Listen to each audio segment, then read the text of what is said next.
Hola.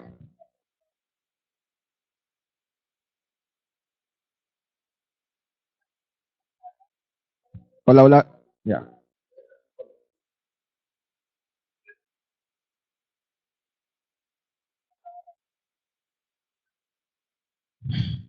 Ya. Hola, ¿qué tal? ¿Cómo están? Buenas noches.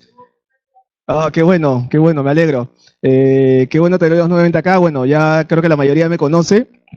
Poco a poco nos vamos conociendo. Soy Juan Carlos Iturrizagas, subdirector del área académica de acá del Instituto Peruano de Seguros. Bueno, también nos acompaña hoy día Martín Maltese, director académico del instituto. Bueno, un fuerte aplauso para todos ustedes.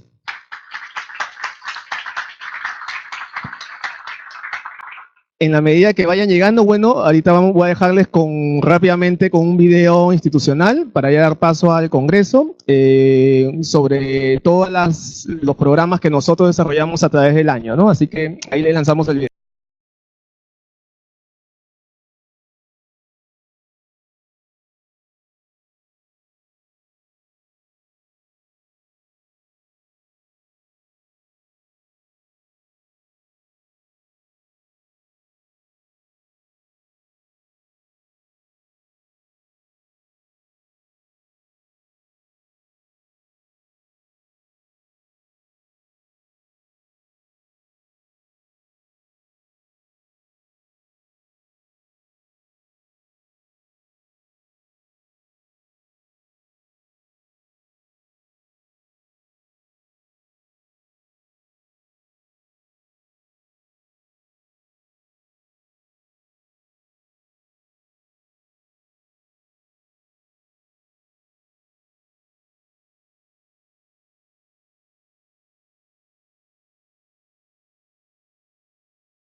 Bueno, veo que, bueno, ya se está llenando la sala. Este es el séptimo Congreso de Prevención de Lavado de Activos y Financiamiento del Terrorismo que nosotros estamos organizando acá en el Instituto Peruano de Seguros. Adelante, adelante. La idea es, el objetivo de este Congreso es no solo que el corredor de seguros, ¿no? Natural o jurídico, cumpla con la resolución de tener dos certificaciones al año, ¿no? Que de hecho es lo que se establece la SBS, ¿no? Es parte un poco de la gestión de los corredores, ¿no? Sino lo que queremos hacer en esta oportunidad es, ya sabemos nosotros lo que establece la resolución, lo que nos pide, lo que la SBS pide, ¿no? Pero solo que la SBS pide, ya nosotros no podemos hacer nada, ¿no? Es parte de un poco de la regulación de nuestra gestión como corredores, ¿no? Entonces, queremos dar una dinámica diferente, ¿no? ¿Qué hacemos nosotros o cuál es la forma más eficiente de lo que establece la resolución, ponerla en práctica día a día en nuestra gestión diaria, ¿no? Hay varias cosas que la resolución establece a ustedes y les exige a ustedes, ¿no? A veces podemos pensar que es una carga administrativa un poco exagerada, que si esto ya lo filtra el sistema financiero, ¿por qué nosotros tendríamos que estar investigando a nuestros clientes? Que nos dificulta el trabajo, pero finalmente es lo que la SBS pide. Entonces, sobre lo que la SBS ya pide, nosotros no podemos hacer absolutamente nada porque eso ya está en el reglamento, ¿no? Pero sí nos ayuda, por ejemplo, y conversando con el ponente que ahora se los va a presentar, ¿qué nos ayuda? En mi caso, yo les cuento, en algún momento cuando yo me dedicaba también estaba en la venta de seguros para una compañía de seguros, por ejemplo, vi que a una persona que me iba a comprar, veía en ese momento seguros de vida, la asesoré todo y iba a ser un seguro de vida con una prima bastante interesante. Y ustedes saben que en vida las comisiones son sumamente atractivas. Ya cuando le iba a dar la propuesta, sale en televisión que esta no va a decir el nombre, pero una conocida persona del ambiente artístico, sale relacionada con un narcotraficante. Obviamente yo sabía que si esa póliza se emitía me podía exponer a un riesgo. Y a la compañía también, ¿no? No, no era ella. Entonces simplemente no fui y ya cancelé la reunión, ¿no? Entonces, finalmente lo que nosotros hacemos es seguir los lineamientos que nos pone la SBS para el cumplimiento de nuestro trabajo, ¿no? Eso ayuda, en la medida que nosotros lo incorporemos como hábito, ¿no? A que ya no sea tan tedioso seguir la regulación de la SBS, ¿no? O sea, hay que implementarlo, incorporarlo hasta nuestro quehacer diario. Nosotros como personas, como corredores, sabemos y nos vamos a dar cuenta, ahora va a quedar bastante claro en la exposición, cuando haya una actividad inusual en el proceso de ventas, ¿no? Sabemos, por ejemplo, cuando alguien pregunta mucho, yo me doy cuenta, o sea, cuando alguien te pregunta las letras chiquitas de una póliza, las preguntas van, o te citan un sitio, como a mí también me citaban en varios sitios donde no habían, o sea, cambiaban de casa y no habían cosas, y decía, qué raro. O sea, uno se da cuenta, por la misma actividad diaria, que ahí hay algo que escapa a lo habitual, ¿no? Entonces levantamos las señales de alerta, ¿sí? Yo no lo voy a decir, se lo va a decir el ponente, pero a lo que iba. Más que ir al tema hoy día, yo les agradecería que probablemente vengan 2 personas más también bastante especializadas en el tema, más que ir de repente a cuestionar por qué establece ese reglamento, la idea es, ok, si ya lo establece el reglamento, ¿cómo entonces yo lo aplico en mi quehacer diario y cómo ejecuto eso? Entonces, el ponente que hemos traído es una persona que, al igual que usted, trabaja en un corredor, uno de los más importantes del país, el 4º, si no me equivoco, del ranking, ¿no? Al igual que ustedes, el día a día ve esa casuística. Entonces, yo voy a fungir hoy día de moderador, porque quiero que las preguntas estén encaminadas un poco más a eso, no más que decir por qué la BSS me pide esto, ya lo pide, ya está en el reglamento, no lo vamos a cambiar. Entonces, lo que tenemos un poco aceptar es, ok, ¿cómo hago esto que me pide la SBS un poco más fluido en mi quehacer diario, ¿no? Entonces, el giro que le queremos dar es justamente eso, para que no solo se cumpla inclusive con la reglamentación del SBS, tener 2 certificaciones al año, sino que realmente hoy día ustedes salgan con los conocimientos y un poco los tics que les permita a ustedes en su gestión poder manejar un poco este tema, que es importante, porque acuérdense que acá lo que están haciendo ustedes es filtrar, y finalmente personas que podrían entrar, ¿no?, al terreno de la legalidad, y finalmente afecta al país también. O sea, todo eso, entonces, desde nuestra posición, nosotros ponemos el granito de arena de ser esos primeros filtros de estas personas que pueden entrar el dinero, que es dinero del narcotráfico, dinero de armas, y podrían entrar a la vía legal y nosotros exponernos hasta la pena privativa de la libertad. Entonces, queremos justamente que esto sea una dinámica diferente, ¿no? Entonces, yo les agradezco de antemano muchísimo su presencia. Estoy seguro que hoy día, al final, vamos a sacar bastantes tips buenos incorporar a nuestra gestión, y les voy a presentar a quién hemos convocado. Él es actual gerente corporativo de la Oficialía de Cumplimiento del grupo Falabella, ¿no?, que incluye todo lo que es a lo que es banca, a corredores, a viajes, a inmobiliaria. ¿Cómo? Eso es parte de lo que vende la tienda. Eso es parte de lo que vende la tienda, claro. Ok. Es gerente del Departamento de Planeamiento Comercial, responsable de las áreas de Planeamiento Comercial y Certificación Funcional. Es gerente del Departamento de Ingeniería de Procesos y Operaciones, responsable de las áreas de proyecto, subgerente de operaciones, responsable de las áreas de normalización, entre otros cargos. Así que démosles un fuerte aplauso a José Paz. Por favor, ¿quién va a ser el ponente el día de hoy? Buenas noches. Buenas noches. No sé si está activado eso. Buenas noches. No. ¿Me escuchan? ¿O me pongo a cantar como... si no, como...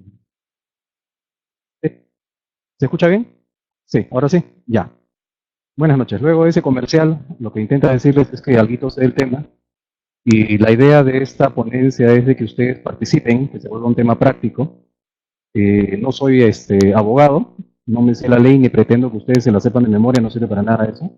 Lo que se busca desarrollar en este tipo de exposiciones es el criterio. Y el criterio va en base a fundamentación práctica. Entonces, para que esto sea algo divertido y no se aburran durante una hora, por favor, pregunten sin misericordia. Yo estoy dispuesto a responder. Si hay que responder lo mismo 10 veces, yo lo hago. También soy profesor, entonces, por ahí, por favor, sin cuidado, para que sirva y sea útil para su ejercicio profesional este tema. Lo importante de esto es que en el sector de seguros y de corredores de seguros, este es un tema cultural.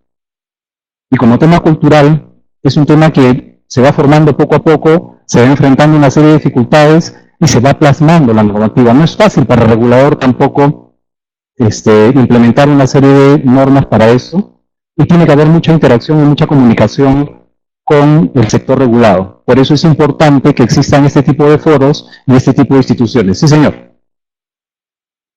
No, señor. Yo soy oficial de corredores de seguros. Yo represento al Grupo Falabella. Soy oficial de... No tengo ni idea. Entonces, Yo le agradecería, como ya lo comenté, que creo que no viene mucho al caso si él es corredor o no. Yo tampoco tengo, por ejemplo, yo tampoco tengo código de corredor, pero conozco bastante cerca el negocio. Corredores Falabella es, si no me equivoco, el cuarto de ranking, ¿no? Entonces, obviamente, la persona que está acá conoce bastante el negocio y no necesariamente tiene que tener código. Entonces, yo creo que más bien hagamos esas preguntas para nutrirnos todos nosotros, ¿no? Nutrirnos un poco nosotros del tema y aprovecharlo que está justamente el presente acá. o sea, la idea de esta exposición para poder complementar la respuesta es, el tema de prevención de lavado es un tema transversal a muchos sectores económicos. Ahorita les voy a explicar por qué. Uno de los sectores económicos más exigentes es el tema de seguros. Evidentemente, otro sector muy exigido es la banca, donde yo también trabajo. Y estos sectores van como que adecuando sus prácticas a la realidad, a la realidad de cada sector. Entonces, lo que les pido por favor es, vamos a revisar la normativa, vamos a revisar su aplicación, vamos a revisar los casos de uso.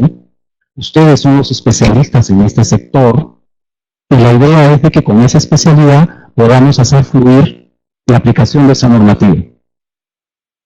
Como pensaba el señor, si yo no soy corredor no puedo opinar de esto, bueno, si yo no fuera inmobiliario tampoco podría ser oficial de inmobiliaria. Si no trabajar en banca no lo podría hacer, y comprendan que estoy en viajes, en corredores de seguros, en inmobiliarias, en home center con instrumentos fiscalizados y equipos fiscalizados.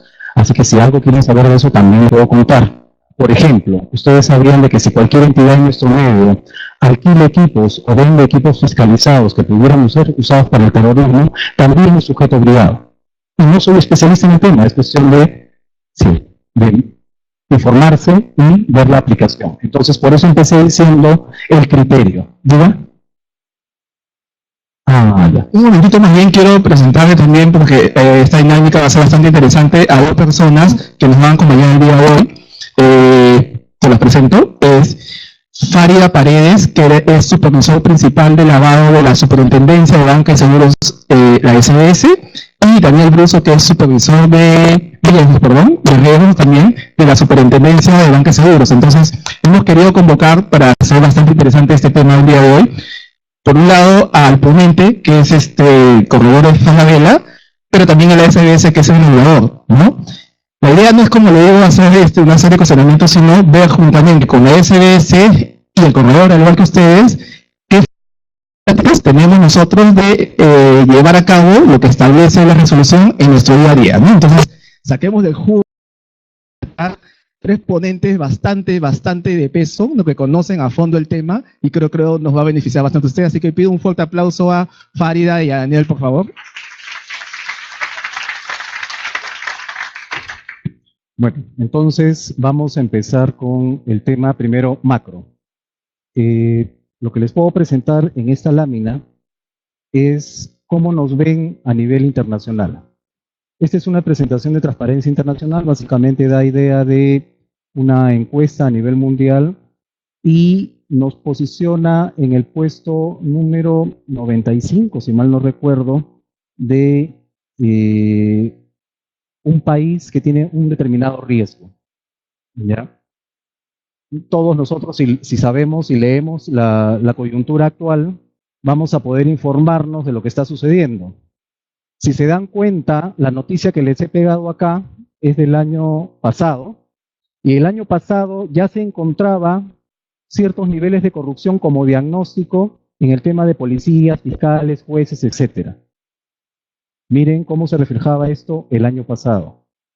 Esto más o menos 2016, principios del 2017. En esta fecha, en estos momentos ya sabemos todos los casos que hay y que se están resolviendo en el camino, ¿sí? Por lo tanto, es totalmente válida esta información. Perú está ubicado en la lista negra de países con riesgo, no quiere decir que lo sea, con riesgo de ser susceptible al lavado de dinero. Entonces, eso ha obligado a una serie de acciones a nivel sector, tanto de regulador como del propio sector económico. Esta regulación, ¿cómo la conocemos? Está publicado en la superintendencia, ustedes lo pueden encontrar ahí. Normalmente a ustedes les van a hacer referencia de esta norma, la 2660, donde define que los corredores de seguro y los seguros son sujetos obligados. Sin embargo, la estructura de la normativa va por acá. Hay una política nacional que define los lineamientos generales. Tenemos la ley que crea la Unidad de Inteligencia Financiera y sus atribuciones.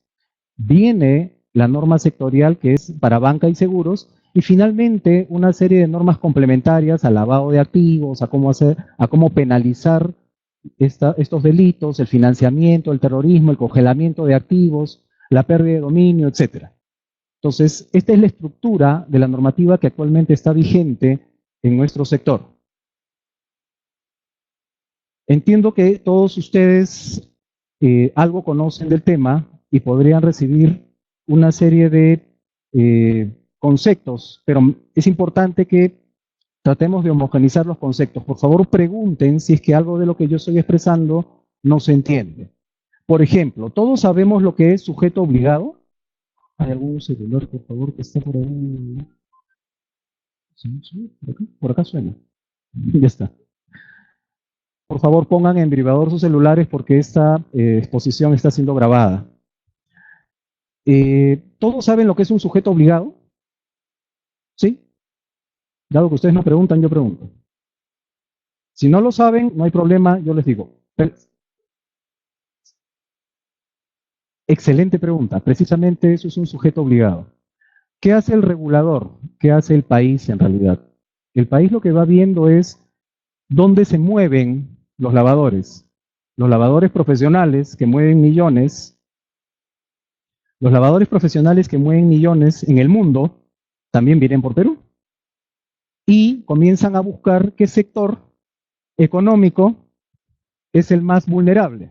Por ejemplo, en nuestro medio es fácil abrir una inmobiliaria, poner construcciones, vender departamentos quizá, o unidades inmobiliarias. Si yo fuera un lavador profesional, inyecto dinero, me consigo un montón de personas jurídicas que las invento y inundo el sector con operaciones de lavado. Es fácil. Por lo tanto, ese sector se vuelve de riesgo. Tengo que obligar a ese sector a que me informe de sus operaciones. Eso es un sujeto obligado. Está obligado a informarme de sus operaciones para que yo pueda evaluarlas y ver si hay un riesgo real de lavado de dinero. No sé si hasta ahí fui claro. Entonces, lo que se ha visto en el tema de seguros es que sucede eso. ¿Y quiénes son la puerta de entrada al mundo de los seguros? Los corredores, pues. Los corredores de seguros son los que reciben a los clientes, hacen una especie de bienvenida al cliente y lo dejan pasar. Si dejan pasar a cualquiera, el riesgo sube. Por eso es que son sujetos obligados. Evidentemente, esa es una explicación, se puede decir, práctica. La SBS creo que podría dar una explicación mucho más detallada de eso.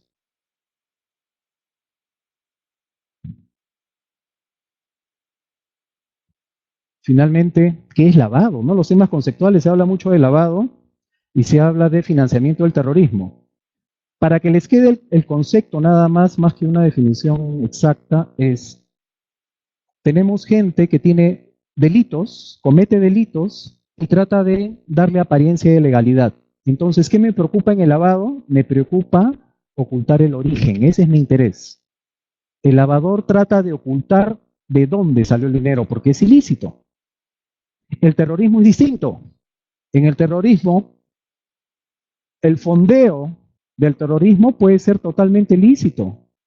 De hecho, si ustedes revisan la web que ustedes o sus propios hijos, por eso insisto en que es un tema cultural, pueden acceder, puede salir una noticia que en determinado país hay una guerra, hay niños que están siendo torturados, por favor colaboren con ellos, se capta dinero pero ustedes no saben a qué destino va ese dinero. Y puede ir totalmente a un acto terrorista. Entonces, en este caso se trata de ocultar el destino, más que el origen. El origen puede ser lícito, ¿eh? Pero el destino puede ser para un acto terrorista. Estados Unidos sufre mucho de eso. Europa también. Entonces, repasando, el lavado de activos se trata de ocultar ¿qué? El origen del dinero ilícito. En el terrorismo se trata de ocultar el destino del dinero ilícito, ¿ya? Entonces, es un tema de tener buen criterio para determinar cualquiera de las dos situaciones.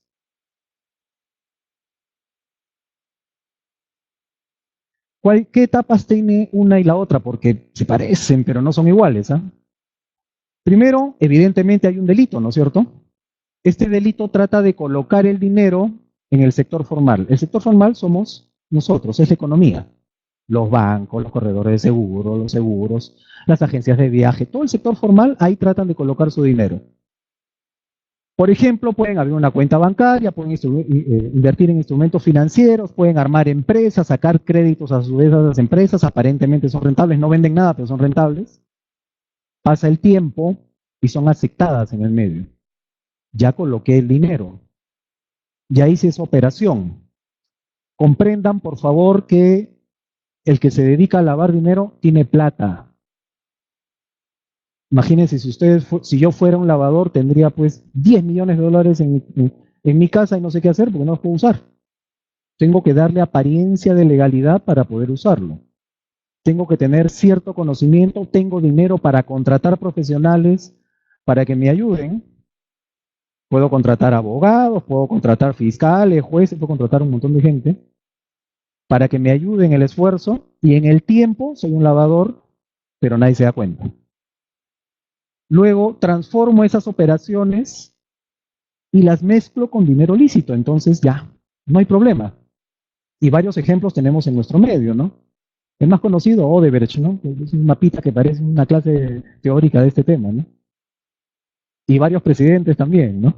No quiero mencionar nombres, pero hay varios que podrían dar una cátedra de este tema. Y luego se integra.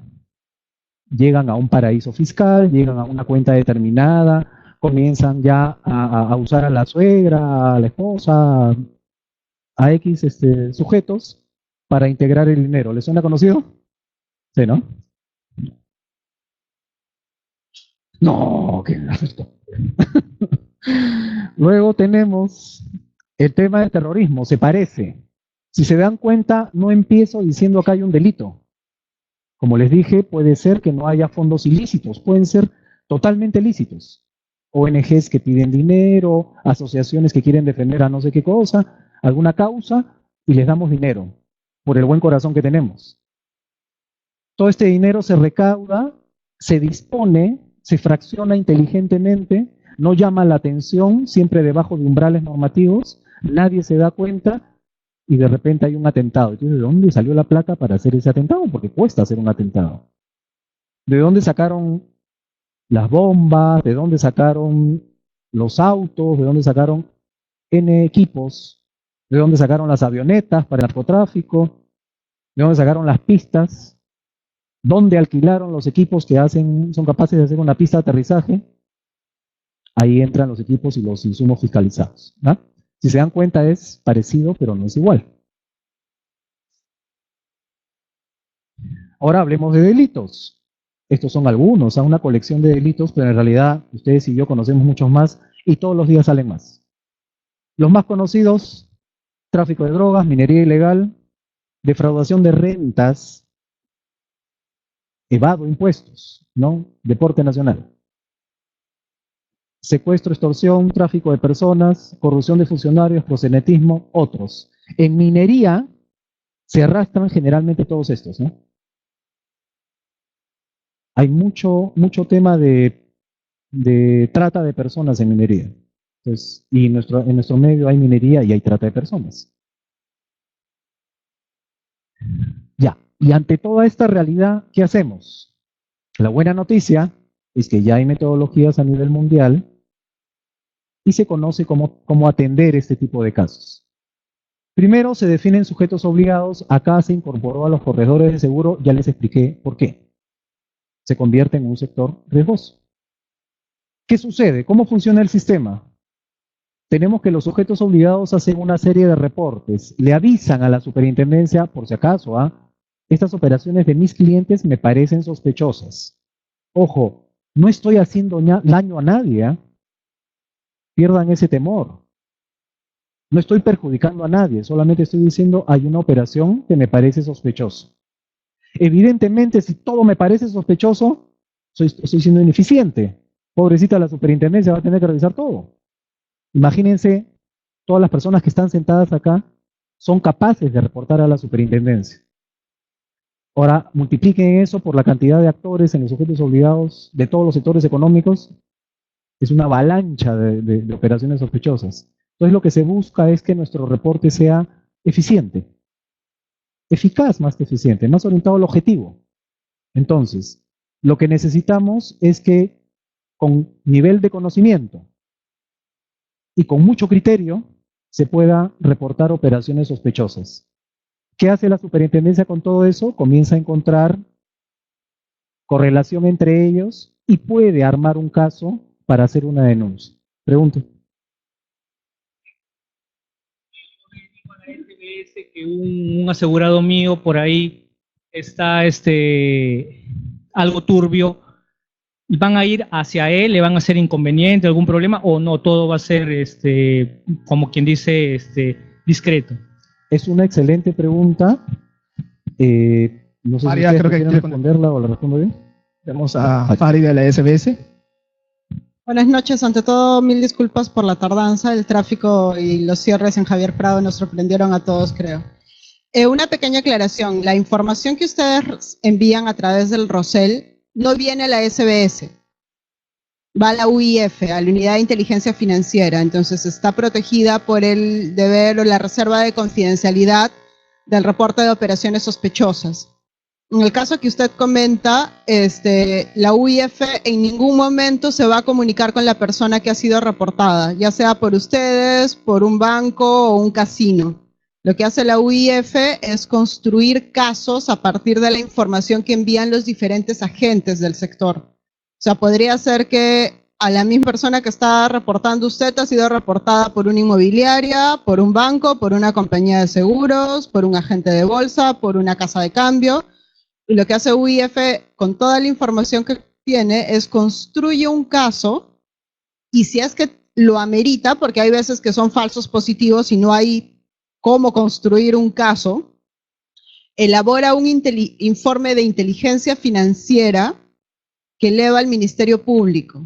O sea, para empezar, que la información que ustedes envían a UIF no es enviada tal cual al Ministerio Público diciéndole Juan Pérez informó esto en tal fecha. No se revela quién informó la operación ni la identidad. Se informa el caso que se ha construido con la información de diferentes fuentes. Incluso muchas veces UIF utiliza fuentes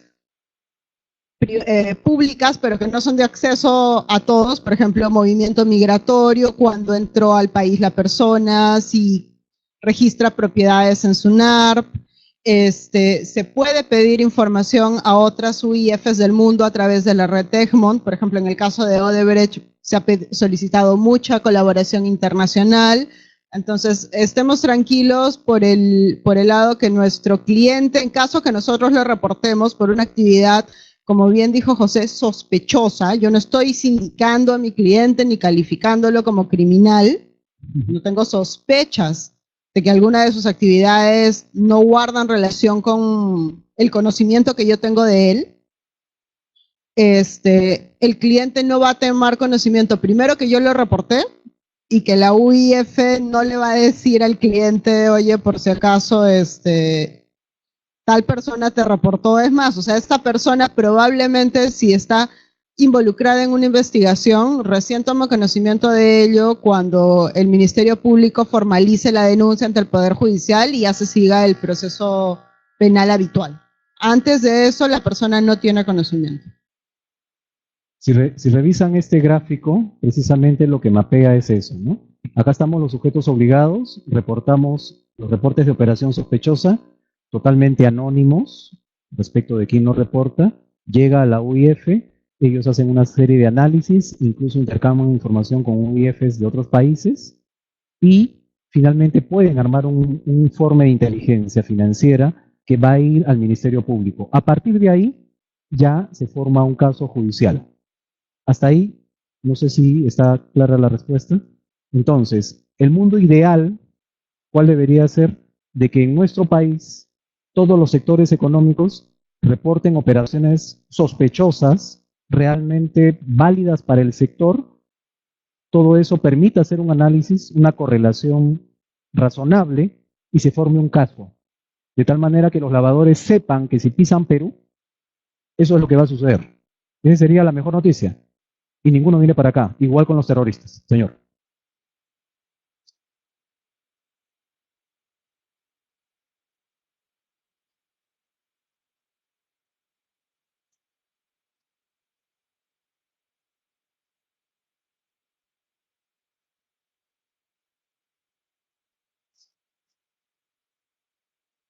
Voy a parafrasear su pregunta porque están grabando esta ponencia. Lo que pregunta el señor es si ya el regulador tiene una norma sobre las compañías de seguros, ¿por qué los corredores de seguros tienen que estar normados también? No sé si... Bueno, esa pregunta me trae al 2013, 2014, cuando nos hacíamos las mismas preguntas antes de la publicación de la norma. De hecho, el corredor de seguros tiene mayor información sobre el conocimiento del cliente que la propia compañía. Yo como corredor puedo saber si mi cliente tiene productos conmigo, o mejor dicho, con la compañía A, con la compañía B y con la compañía C. La compañía A sabe que es su cliente, no sabe si tiene información en los otros sectores. Claro. Les pongo un ejemplo que también nos los discutían en su momento las inmobiliarias. Las inmobiliarias y los agentes inmobiliarios son sujetos obligados, y los notarios. Entonces, veamos una operación de compra de un departamento. ¿Qué sujetos obligados participan? El notario, que tiene conocimiento de la escritura pública, la inmobiliaria, si participó el agente inmobiliario, y el banco, que está involucrado en el crédito o en el desembolso, así sea en efectivo. Y el notario. Y si queremos complicar más la figura, la compañía de seguros que va a asegurar el inmueble, el seguro patrimonial. Los notarios nos decían, los notarios, las inmobiliarias y los agentes inmobiliarios, ¿por qué yo tengo que hacer funciones de conocimiento del cliente si la operación ya está bancarizada? Entonces, ¿qué le decíamos al notario? Ese banco sabe que el cliente está obteniendo, digamos, lo conoce al cliente por un crédito. Y desde esa figura lo va a analizar. Usted, agente inmobiliario, sabe si de repente ese cliente no solamente le está comprando un departamento, o también está comprando a nombre de su esposa otro departamento. Usted, señor notario, puede ver cuántas transferencias de propiedad ha hecho ese cliente ese año, porque de repente ese cliente se dedica a la compra y venta habitual, solamente que no está inscrito como agente inmobiliario. Tenemos que ver que nuestra contribución al sistema de prevención es importante por el conocimiento que tenemos de los clientes. La regulación ha entendido que no se les pueden imponer a ustedes las mismas obligaciones que tiene una compañía de seguros. Y de hecho, al revisar la regulación vigente, se van a dar cuenta que la aplicación para el sector de corredores de seguros no es superior a 7 artículos.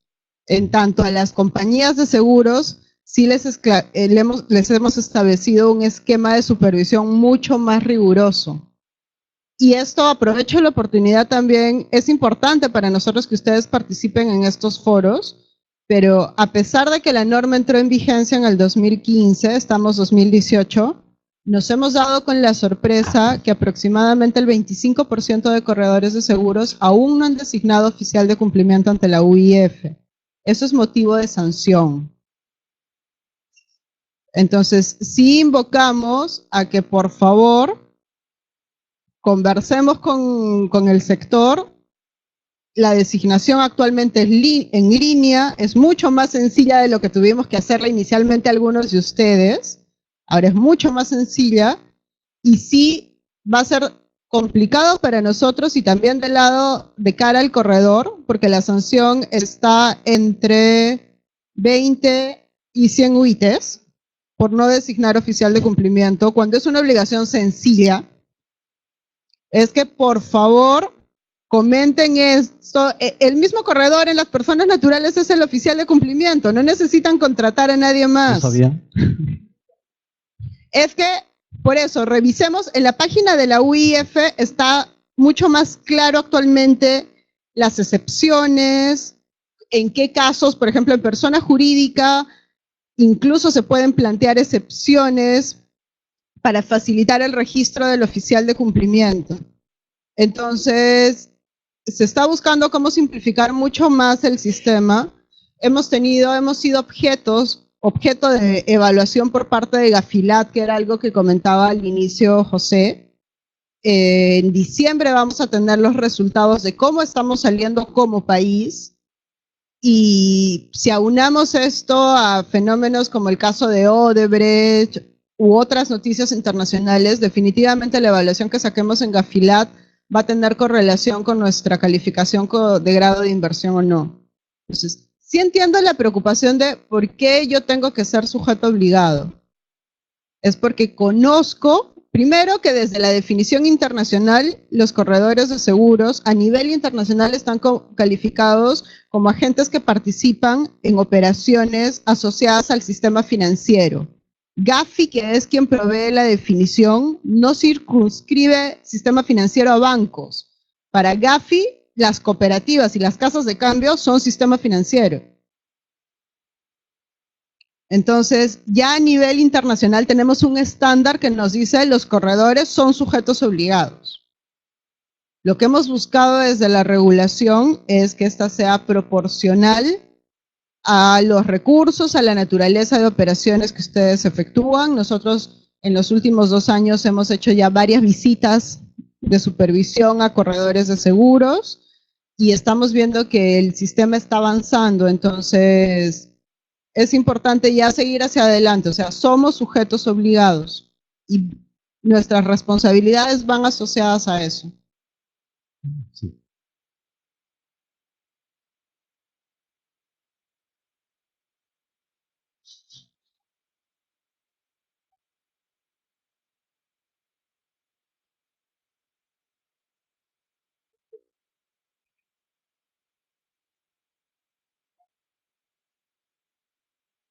Puntos de venta.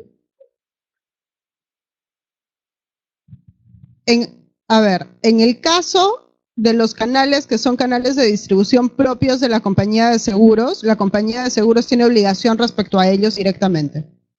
Incluso tienen programas de capacitación para el personal, así sea fuerza de ventas. En el caso del uso de bancaseguros, esto también está regulado por la superintendencia. Y es cuando utilizan a otra compañía, a otra institución supervisada por la SBS para la venta de productos.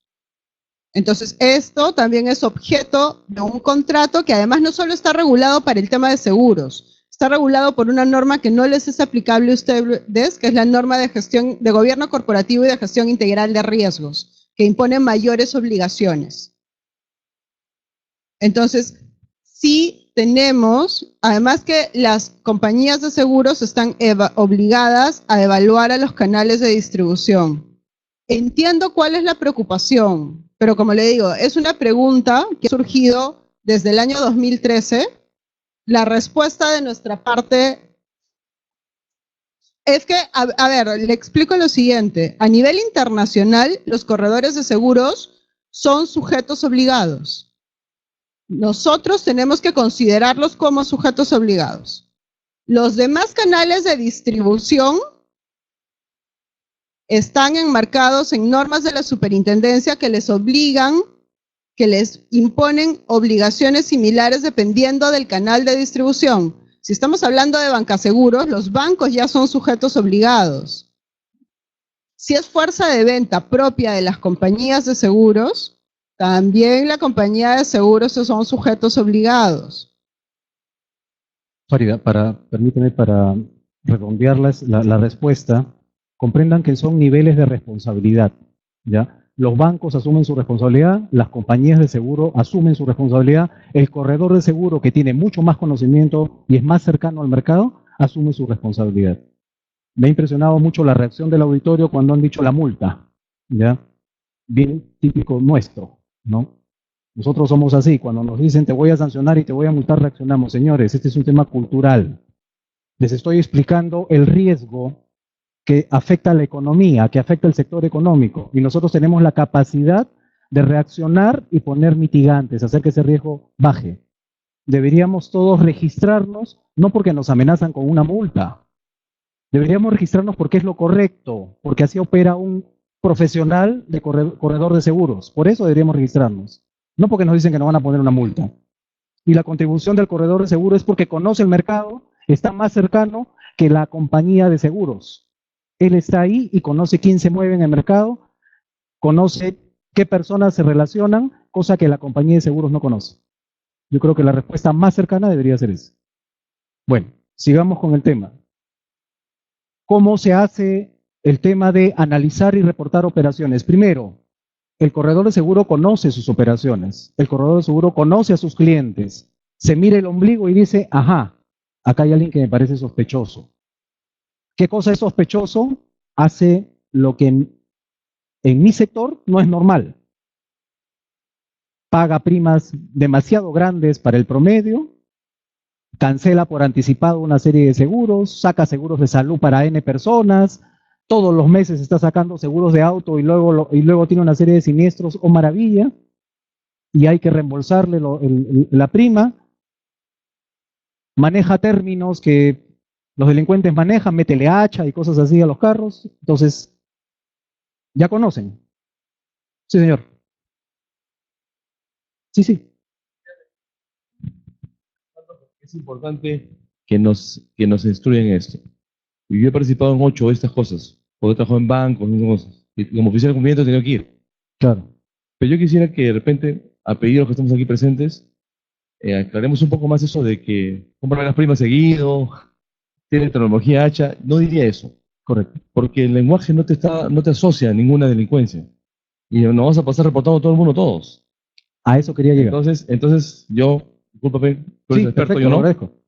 pero yo quisiera que mejor sigamos explicando tú y definas un poco mejor qué son personas sospechosas para no llenarnos de papeles Genial. y reportes. Efectivamente. Porque hablas hacha, yo digo hacha entre mis amigos y no creo que me reporten a mí mañana para comprar un seguro, ¿no? Entonces yo quiero sugerir, y te felicito que estés aquí, pero te quiero sugerir que precises un poco más. De acuerdo. El término los términos que estoy utilizando se refieren a detectar una inusualidad. ¿Ya? ¿Qué se suele decir en cada sector? Los expertos son los que están en el sector. Ustedes son los expertos. Ustedes pueden identificar perfectamente qué cosa es raro en una operación, qué cosa es inusual en su experiencia de transacciones. ¿Me equivoco? Ustedes saben perfectamente, oye, esto sale de lo normal. ¿Es una operación sospechosa? ¿Sospechosa de qué? ¿De lavado? No, todavía no. Es una alerta nada más. Te llama la atención. Ahí definimos lo que es una alerta. Yo voy mirando mis operaciones y algo me llama la atención, me parece raro. ¿La reporto? No, todavía no. Solamente es una alerta. Luego definimos lo que es una operación inusual. Conozco a mi cliente. Mi cliente viene de un sector, tiene un nivel socioeconómico que no correlaciona con las operaciones que está haciendo. Ah, qué miedo.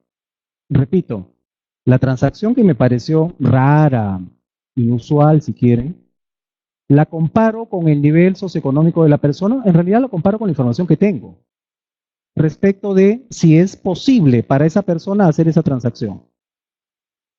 Si compraba seguros muy pequeños, si nunca compró seguros, si conozco la realidad socioeconómica de la persona, de mi cliente, sea persona natural o persona jurídica, y no corresponde lo que está invirtiendo en seguros con lo que tiene a nivel socioeconómico, ahí sí tendríamos una inusualidad. Hay un fundamento económico, Hasta ahí no sé si fui claro. ¿Sí? Con ese comportamiento, con esa conclusión, que insisto mucho, ya entra ahí el criterio de la persona, del broker, para determinar, oye, acá algo está mal. Y no hay fundamento económico para la transacción que está haciendo, yo debería reportar como operación sospechosa esa operación. ¿Cuál es el truco? Tengo fundamento. Si alguien de la superintendencia le llamara la atención mi alerta y me dijera, dame documentos, dame en qué te basas para haberme reportado, yo soy capaz de hacerlo.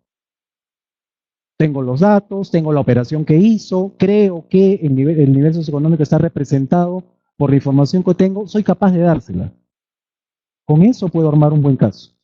Hasta ahí no sé si está claro. Digamos. Asisto, siempre hablan de cara al cliente. El tema es, ¿qué pasa con un colega que trabaja a la par conmigo y más bien el colega, y disculpen la expresión, es un topo? Claro. Y ese topo sí más bien está manipulando información. Mucho dice conocimiento del cliente, beneficiario final y qué sé yo.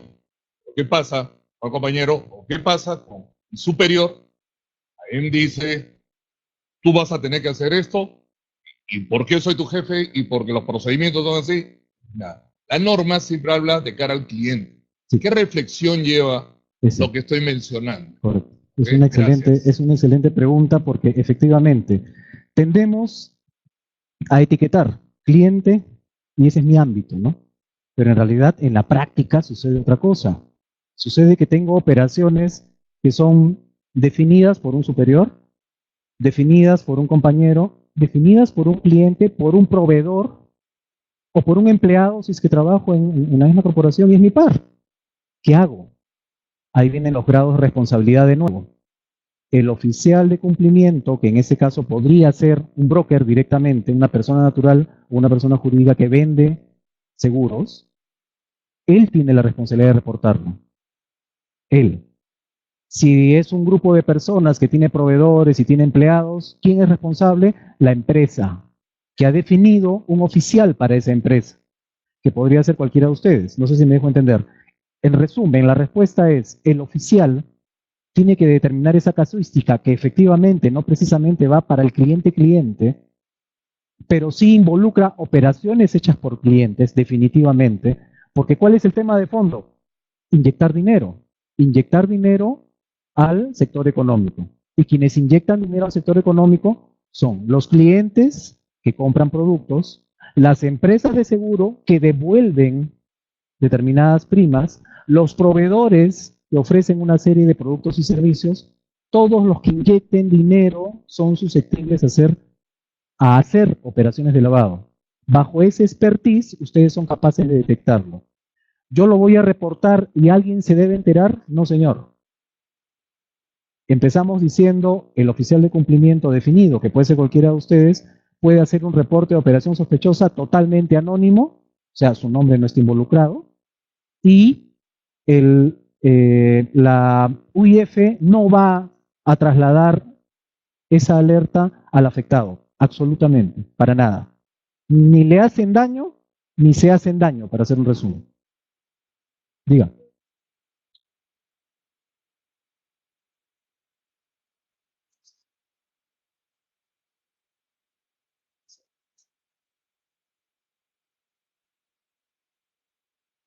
Claro, claro. Puede ser una serie de factores, evidentemente. Puede llamar, estaríamos en esta etapa, es un buen ejemplo, miren, estaríamos en esta etapa. El ejemplo que pone el señor es, tuve una gestión y curiosamente la compañía de seguros, a diferencia de que con otras transacciones que hago para mis clientes, esta fue súper rápida. Se cerró demasiado rápido, a mí me pareció raro. ¿Qué hago? Estamos en este nivel, tengo una alerta. ¿Es una operación sospechosa de lavado? No, señor, todavía. Es una alerta nada más. Puede ser que usted le evalúe y simplemente diga, no pasa nada, la descarto, porque la compañía justo tenía una promoción, porque el cliente era un cliente preferente, por N motivos, pero no precisamente porque era un lavador, o porque hay una operación de lavado. Correcto. Luego viene el análisis y usted dice, oiga, con este sustento que tengo, yo creo que acá no, acá hay gato encerrado, esto parece una operación de lavado. Acá no hay correlación entre lo que el cliente hace y las operaciones que está haciendo. Eso debería ser una operación sospechosa, ¿sí? Entonces, utilizo el ejemplo del señor porque vamos a tener casos en que me llama la atención, es una alerta, pero de ninguna manera es una operación sospechosa porque al analizarla veo que algún fundamento puede tener. Si no tiene fundamento, sí es una operación sospechosa. Ustedes no son jueces, ni yo tampoco, ni fiscales para determinarlo, ni somos la UIF.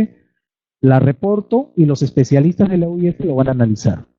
Van a consolidar con otras operaciones. Usted puso el hilo de la madeja nada más, para que ellos jalen. No sé si está ahí, está claro. Diga. Sí. Gracias. Es decir, yo puedo ubicarla que es sospechosa, cierro el negocio con la compañía de seguros, bueno, mi comisión, pero solo la reporto. ¿Sí? Porque en este momento la compañía de seguros fue la que la hizo directa y el señor perdió la comisión. Correcto. Es una buena afirmación porque en nuestro medio solemos decir, la operación es sospechosa, el cliente me parece medio raro, no hago la operación. La norma no dice eso, por si acaso, ¿eh? La norma te dice reporta tu operación sospechosa. ¿Por qué? Porque le permites tener evidencia, pues. Le permites tener evidencia al Estado de que se realizó una transacción económica de manera sospechosa y lo correcto fue que, en este caso, el sujeto obligado la reportó. Tengo evidencia. Y si lo hizo otro y otro, puedo juntar y armar un caso. Entonces, respondiendo a la pregunta, haga su operación y reporte la operación sospechosa. ¿Y vale su comisión? Perdón, me parece bien y te agradezco porque es importante precisar eso, ¿no? O sea, muchas veces pensamos que porque consideramos que es sospechosa no debemos hacerla. En realidad no somos jueces ni tenemos la capacidad para poder determinar, simplemente tenemos que reportar. Correcto. Lo que hay que hacer acá como conclusión, este primer pedazo es continúe con la operación, porque usted no es la UIF ni la Fiscalía, usted reporte la operación. Pero continúe con la operación, porque no somos la Fiscalía, no somos jueces, no somos no somos el FBI, no somos nada. Así es. Y permítanme compartir con ustedes 2 minutos una operación que mundialmente es conocida acá también, y sin embargo, pasó a un banco. Ya que hemos hablado de un expresidente, la plata con la cual se compraron las cosas fue un préstamo. No sé si no han leído. Y ese préstamo fue un back-to-back. Hecho por el Scotiabank. O sea que el Scotiabank le prestó un back-to-back. Para quien no saben quién es un back-to-back, es tú depositas millones o cientos y te prestan contra eso. Y contra eso le prestaron para comprar una casa y una oficina. Y el banco participó.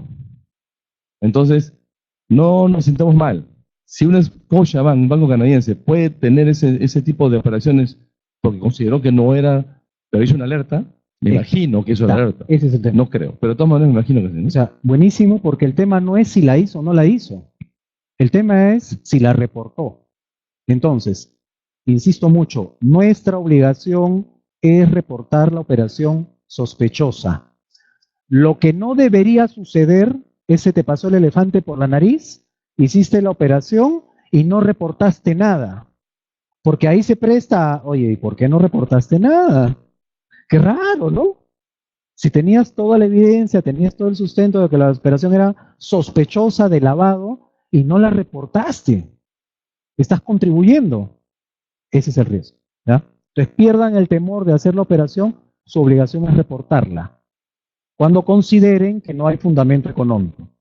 Si trabajan en una organización, ya, no soy independiente, trabajo para una empresa y esta empresa tiene otras políticas. La empresa puede decidir que hay otro tipo de riesgo metido, el riesgo reputacional, y hacen lo que se llama de-risking. Dicen, oye, ¿sabes qué? No, yo no quiero hacer esa operación con este señor, porque si sale un anuncio en un periódico donde dice, mi empresa trabajó con tal jugador, se me cae la organización. Pero puede la empresa, por políticas propias, decidir no hacerlo, pero de que la operación sospechosa se reporta, se tiene que reportar. Diga.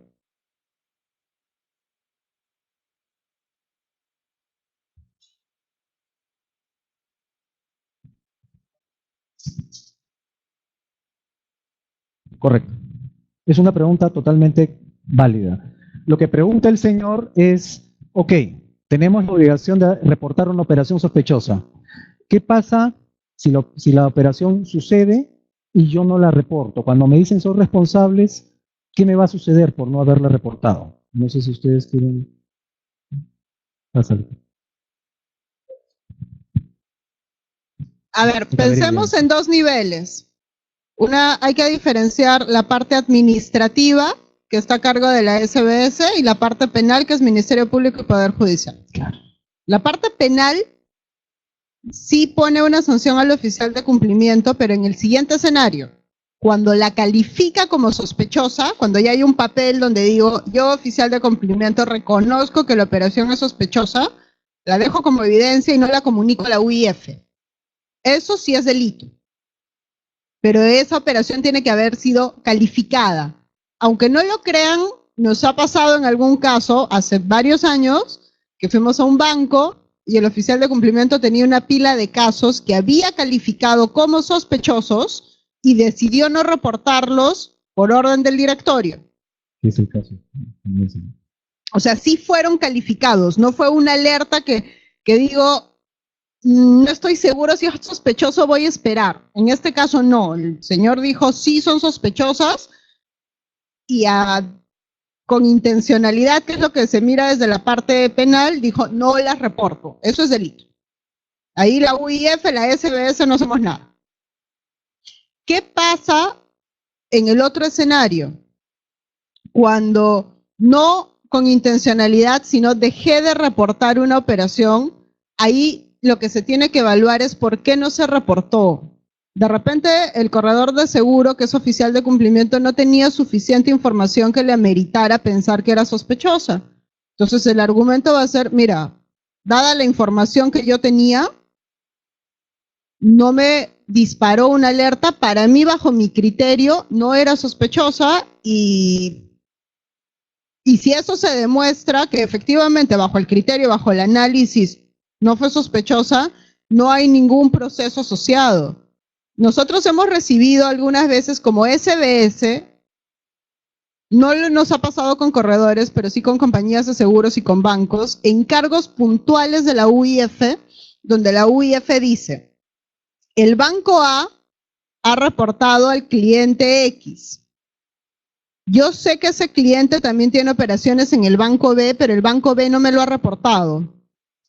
SBS ve a ver si el banco B ha trabajado diligentemente y si efectivamente ha actuado bien al no reportarme nada o es que de alguna forma ha alterado los procedimientos. Cuando nosotros hemos ido a hacer eso, que es una supervisión especial que más parece una auditoría forense, hemos tenido que determinar si el banco tenía procedimientos, si los cumplió. En la mayor parte de escenarios hemos determinado que el banco de la compañía sí había seguido los procedimientos. Cuando no los ha seguido, la comunicación ha sido a UIF, sabes que no lo siguió, pero eso queda en la esfera administrativa y lo que se demuestra es que hay una deficiencia en el sistema de prevención. En ningún momento las sanciones que llegara a imponer la superintendencia por temas asociados al sistema de prevención dicen el sujeto obligado es lavador. Ni siquiera en la parte internacional. En los bancos, cuando vemos sanciones Barclays, HSBC, UBS, es sanciones por deficiencias en el sistema de prevención y están en la parte administrativa. Entonces, si ustedes no reportan una operación porque creen, bajo la información que tienen, que no amerita ser reportada, y esto lo demuestran así bajo el análisis que han hecho, siéntanse tranquilos. No hay ninguna otra acción por parte de la SBS en contra de eso. Sí, señor.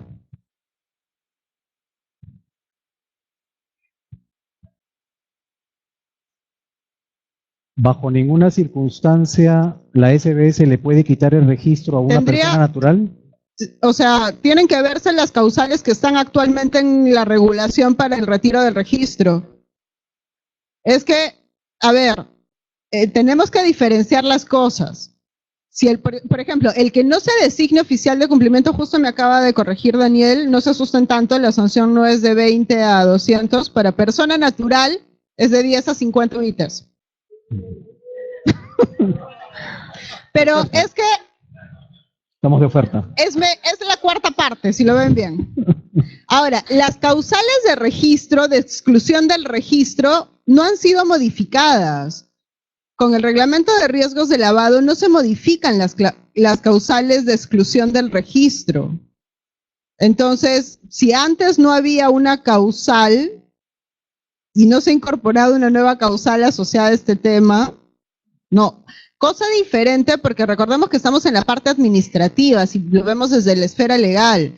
Cosa diferente es si por otro tema entran en una investigación del poder del Ministerio Público y son condenados. Ese ya es otro motivo que no está legado a la parte de supervisión prudencial. Entonces, separemos las esferas. Toda la parte que estamos viendo de sistema de prevención de lavado es parte de la supervisión prudencial. La conexión que tenemos como oficiales de cumplimiento, incluso nosotros como supervisores de la SBS con el proceso penal, es solamente la de proveer información. Es más, en el caso de ustedes, la información que proveen es de carácter confidencial. Los que alguna vez han entrado a enviar un ROCEL, tienen que entrar con el token, no figuran el nombre, hay una clave puntual. Los controles de seguridad, incluso, por ejemplo, nosotros, Daniel y yo trabajamos en la SBS y aun cuando la UIF está dentro de la SBS, nosotros no tenemos acceso al ROS, ni como supervisores. Al reporte de operaciones sospechosas. Al reporte de operaciones sospechosas no lo vemos. Cuando vamos de visita a las compañías de seguros, cuando hemos ido de visita donde los corredores de seguros y hemos pedido qué señales de alerta han determinado, vemos, no preguntamos, ¿y reportaste o no reportaste al cliente? Porque entendemos que eso está protegido por confidencialidad.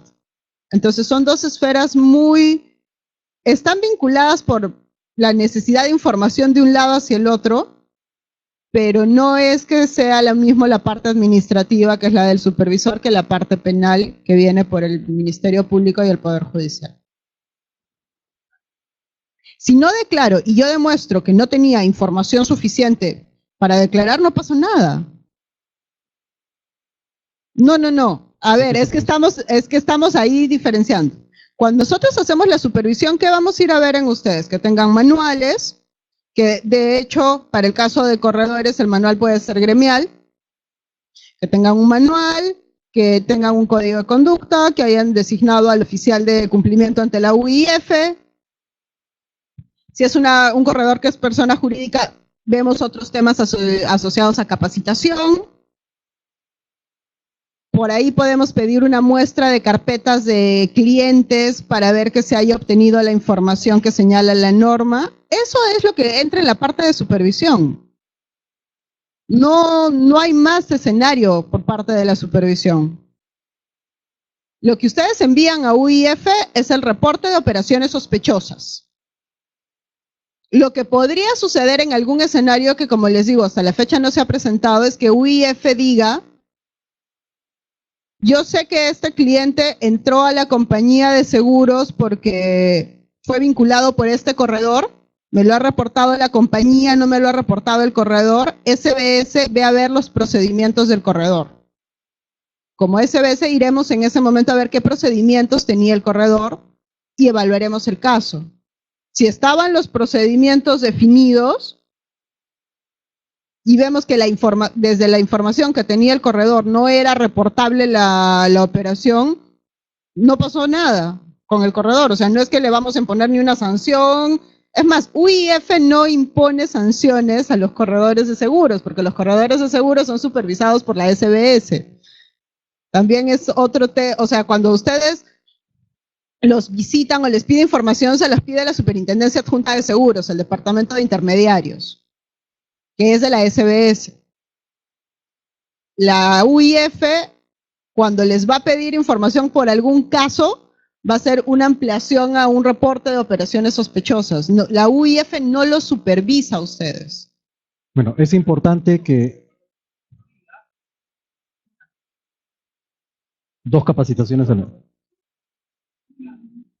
En sí, el tema de la capacitación, y de hecho muchas de sus preguntas refuerzan la idea de por qué necesitamos las capacitaciones, es para que todos entendamos cuál es nuestro rol en el sistema. Es la mejor forma y además muchas veces podemos tener una duda y no la decimos, pero nuestro compañero sí la está expresando. O sea, las capacitaciones ayudan a que tengamos mayor claridad de nuestro rol en el sistema. Imagínense, las preguntas que ustedes están haciendo demuestran más o menos cierto nivel en conocimiento y en ejercicio. Los corredores que no están participando, que no se capacitan, ¿cómo enfrentan un caso, un análisis, un reporte de operaciones? No tienen ni idea. Entonces, más bien los detectan y los utilizan para lavar. Entonces, es importante estas capacitaciones precisamente por eso. Sí, señor. Antes de seguir con las preguntas, bueno, yo no soy sujeto obligado, pero tengo que reportarles que ya es la hora del coffee break. Entonces Nadie vamos a quiere- hacer